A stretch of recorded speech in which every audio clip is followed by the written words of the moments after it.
You might want to move in as close as you can. You might want to move in as close as you can so you can hear me. Come on in, folks. Well, thank you for inviting me here. It's good to be with people of like mind. I won't keep you standing in this cold wind any longer than is necessary, but we've heard some good explanations of what the Fed is, so I'm not going to go into that. I'm just going to tell you some things about what the Fed does and what effect it has on you that you may or may not be aware of. And I'll start with a single premise, and that is that true liberty and true peace are not possible without monetary reform. And the reason I say that is because it's the Federal Reserve that allows the U.S. government to do what it does in the world today. This has been happening since its charter in 1913. It's the Federal Reserve that allows the government to be severed from economic reality. Without the Federal Reserve, the government would have to always ask the question, how will we pay for this? Where will the money come from?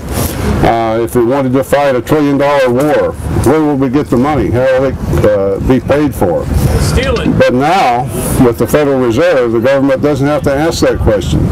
It doesn't have to have the money to do what it does. Just as in 1694, when the Bank of England was chartered and unleashed the British Empire on the world, the Federal Reserve has unleashed this one. And it's severed the American government from the requirement of asking how will things be paid for. And it's unleashed the government to ultimate power. And so in effect, the federal government is responsible for the wars that we fight. It's quite clear that it is. Without the Federal Reserve, these things would not be possible. So that's why I say peace is not possible without monetary reform.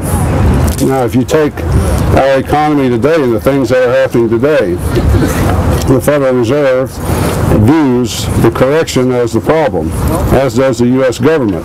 Like a drug addict who says, I'm in pain, withdrawal causes pain. So the pain becomes the problem, and the only solution is to do more and more drugs, ever increasing in volume. Whereas in reality, the pain is simply the correction that the person has to go through to get back to a normal life. In our society today, the correction that we're seeing is viewed as the problem. This correction, of course, is caused by the Federal Reserve printing more and more fiat dollars. So the answer to the problem is to print more fiat dollars. And with each case, it gets worse and worse. So once again, we find ourselves in a situation where the correction, for 95 years, the Federal Reserve has inflated our currency so that now hardly anything is priced the way it should be. The stock market, even gold and silver, they're all trying to find their real price in the economy now. Things are trying to return to the mean. The market is trying to work. But the government and the Federal Reserve won't allow that to happen. They don't want any real wealth to change hands.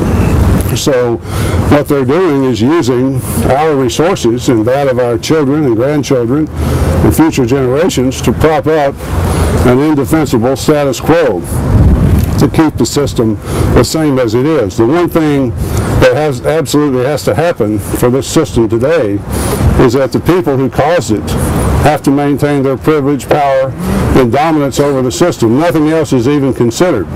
One of the things that we learned as we campaigned across the country for the last 6 months is that our media on a national scale, along with the politicians, have secrets that they keep from us. These secrets are things like the Federal Reserve, fiat money, fractional reserve banking, even the Constitution. Who knows what these things are? And some honest discussion across the board is in order. But it can't happen because these are taboo subjects. It's one of the reasons why third parties become so important, because they're not taboo subject to us. It's one of the reasons why Ron Paul is the greatest statesman of our day, because they're not taboo subjects to him either. But people are not listening right now in large enough numbers, but soon they will be.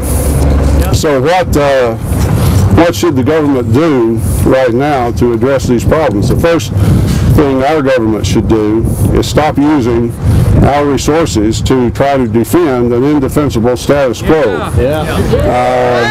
The second thing the government should do is make an announcement that the 95 years of central banking and fractional reserve banking and fiat currency is a failure, and that the Federal Reserve is going to go away, to cease its existence. And then finally, to announce that we're going to return to the Constitution and to a sound money system. A sound money would do so many things for us that we might not even consider. We could have real peace if we had sound money. And the other thing is, sound money would even help the environment. I don't know if you've ever thought about that, but many of the things that the environmentalists complain about, and justly so sometimes, all the suburban sprawl that we see, the destruction of the habitat of wildlife, things of that nature, would not be possible without the Federal Reserve. That sounds weird, but if we had a sound money system, this out-of-control growth that has to get bigger and bigger and bigger in order to fund the system would not be possible, because it would all have to be paid for with real money. And real money quite often is hard to come by. So what should we do as people? We've said what the government should do. What should we do? Well, we have to realize that we're dealing with a corrupt system that has to be changed, and that without change in that system, I'm talking about real change, not just a word, the other things that we desire are not going to be possible. And the real question comes down to this: is this revolution going to be peaceful or not? Are we going to peacefully transition into a new era of peace, prosperity, and liberty? Nonviolent cooperation. Or is this system going to devolve into violence, chaos, and disintegration? Those two things are both possible as I see it, and time will tell what happens. But I'll leave you with this final thought: if you hate war, end the Fed. If you hate tyranny, end the Fed. If you love liberty, end the Fed. If you love peace, end the Fed. And finally, as I leave you, I'll tell you that in this time, as we start this revolution, this is a start.